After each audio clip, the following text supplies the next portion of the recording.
खुले में नहाने वाली बहू। वीरपुर गांव, जहां घरों में गुसल खाने की व्यवस्था नहीं थी, इसलिए गांव की औरतें खुले में नहाने को मजबूर थीं। सास: अरे नई बहू, सोकर उठी नहीं क्या? स्नान के लिए नदी पर जाना है। सुधा: बड़ी भाभी, नहाने के लिए नदी पर? लेकिन यूं खुले में नहाते हुए कोई देख लेगा तो? मालिनी बोलती है: हाँ सुधा, इस गांव में औरतें खुले में ही नहाती हैं। और वैसे भी गांव के लोगों को पता है कि जिस समय गांव की औरतें नदी पर नहाने जाती हैं, उस समय गांव के मर्द नदी के आस-पास भी नहीं भटकते।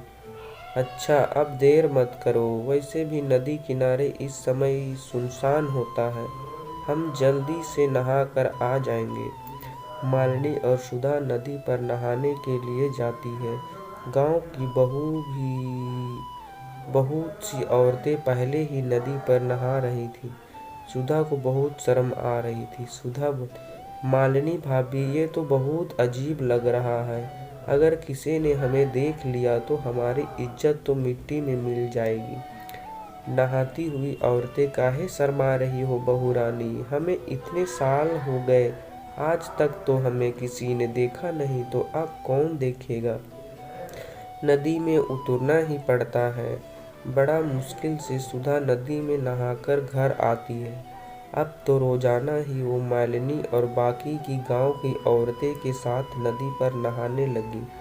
धीरे धीरे जब सुधा को लगा कि सचमुच नदी के आसपास सिर्फ औरतें ही आती हैं, तो वो थोड़ी बेफिक्र हो गई। पर एक दिन जब सब बहुएं नदी पर नहा रही थी, तो सुधा: मालिनी भाभी, लग रहा है कि कोई हमें देख रहा है। मालिनी: नहीं तो तुम्हारे मन का वहम है, लगता है तुम्हारा डर अभी तक नहीं गया। चलो जल्दी से नहा लो, फिर घर चलते हैं। अगले दिन भी सुधा ऐसे ही महसूस हुआ। सुधा: मालिनी भाभी, मैं कह रही हूँ ना कि कोई है जो हमें देखता है। मुझे बार बार गलत महसूस नहीं हो सकता। नहाती हुई औरतें: अरे बहू रानी, तुम बेकार में ही डर रही हो। किसी की इतनी मजाल नहीं जो हमें नहाते हुए देख ले। ये तो सच था, गांव वालों की इतनी हिम्मत नहीं थी कि वो गांव के बहुओं को खुले में नहाते हुए देख ले। तो आखिर कौन था जो उन सबको खुले में नहाते हुए देख रहा था? गगन: अरे यार मगन, ये गांव तो बहुत बढ़िया है यार, तूने बिल्कुल सही जगह का पता लगाया है। वे खुले में नहाती गांव वालों की बहुओं के हाथ से बहुत ही बढ़िया फोटो अपने फोन में निकाल ली है। बे मगन, कहीं तो मैंने बिल्कुल सही गांव का पता लगाया ना। अब इन फोटो का इस्तेमाल करने का सही समय आ गया बे। चौधरी की दोनों बहुएं भी उन औरतों के साथ ही नहाने आती हैं। चौधरी की बहुओं को ब्लैकमेल करके अच्छे खासे सोने के जेवर और रुपये ऐंठ लेंगे।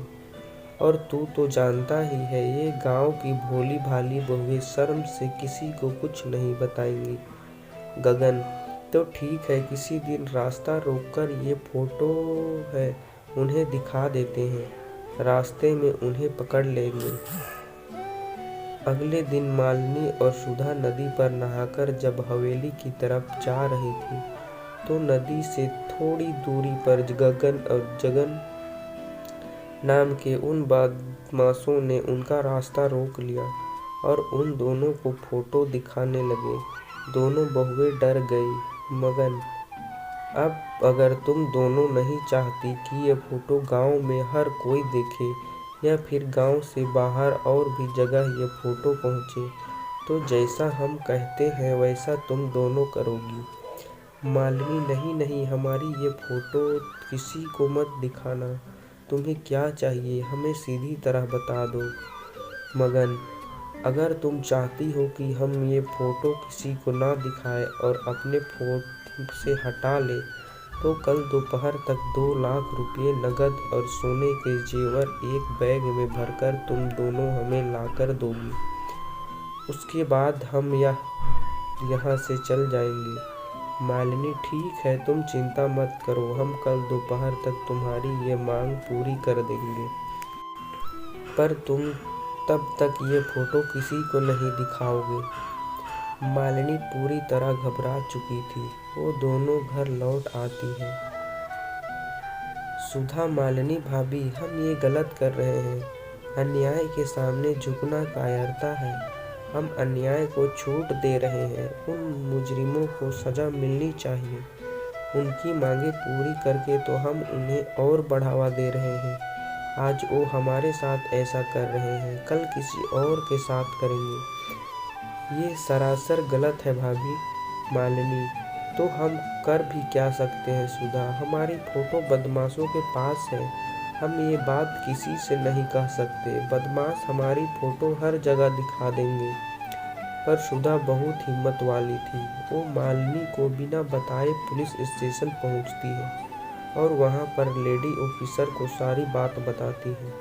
लेडी इंस्पेक्टर, सुधा, तब चिंता मत करो। मैंने ऐसे गुंडों को बहुत सीधा किया है। मैं जैसा कहती हूँ वैसा ही करना। सुधा पुलिस की मदद ले चुकी थी। अगले दिन वो मालिनी के साथ बदमाशों की बताई जगह पर पहुंचती है। गुंडे जैसे ही मालिनी और सुधा के पास आते हैं तभी पुलिस भी वहां पहुंच जाती है। पुलिस को देखकर गुंडे घबरा जाते हैं। लेडी इंस्पेक्टर, पकड़ लो इन गुंडों को। सीधी सादी गांव की औरतों को ब्लैकमेल करके उनसे पैसे और जेवर की मांग करते हो।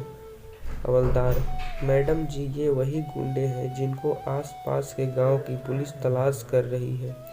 इन्होंने पहले भी कुछ गांव की औरतें को ऐसे ही ब्लैकमेल किया था। पुलिस के द्वारा गुंडों को पकड़ने की बात चौधरी के कानों तक पहुंचती है। उन्हें भी अपनी गलती का एहसास हो जाता है। चौधरी, चौधराइन, तुम सच कह रही हो। गलती मेरी ही है। मैं ही पुराने ख्यालों में जी रहा था। मैंने कभी इन ओर ध्यान ही नहीं दिया कि हमारी बहू बेटियों को किस चीज़ की सबसे ज़्यादा ज़रूरत है। मैं वादा करता हूँ कि इस गांव में हर घर में गौशाला होगा, ताकि फिर कभी किसी बहू बेटी के साथ ऐसा ना हो। मालिनी, सुधा, आज तुम्हारी हिम्मत की वजह से हम कितनी बड़ी मुसीबत से बच गए। सुधा भाभी, ये तो मेरा फर्ज था। मुझे खुशी है कि आज मैंने जो हिम्मत की उस कारण इस गांव की बहुओं को अब खुले में नहीं नहाना पड़ेगा। गांव की इज्जत अब सुरक्षित रहेगी। वीरपुर गांव की औरतें सुधा की बहुत तारीफ करती हैं। हर घर में गौशाला था और गांव की औरतें ने भी अब खुले में नहाना बंद कर दिया था।